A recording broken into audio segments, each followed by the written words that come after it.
প্রথমে ভিডিওটা দেখো, তারপর আমরা এর কিছু ফানি কমেন্টস পড়বো। तो चलिए शुरू करते हैं।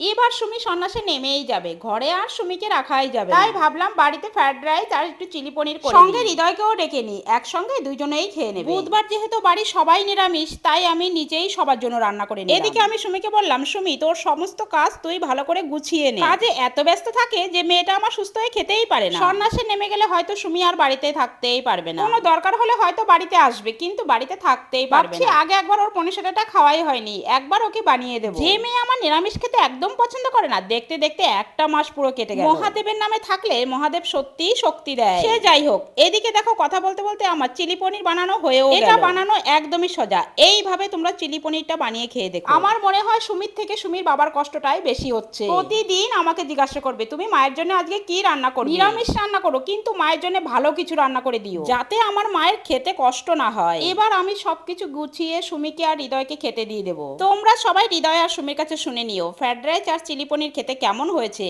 মা ফ্রাইড রাইস বাড়িতে অনেকবার বানিয়েছে, কিন্তু চিলি পনির কখনোই বানায়নি। অবশ্য আজকে মাও টেনশনে ছিল যে এটা খেতে কেমন হবে। এন্ড আমি হৃদয় যখন খেলাম তখন রীতিমতো অবাক হয়ে গেছি যে সত্যি রেস্টুরেন্টে এত সুন্দর খাবার কোনোদিনও খাই। তোমাদের কাদের ফ্রাইড রাইস প্রিয় অবশ্যই কিন্তু কমেন্টে জানিয়ে যেও।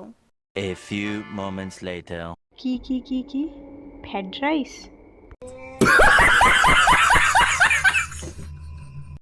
ক্যাপশনটা দেখো, সুমি না না না তুমি।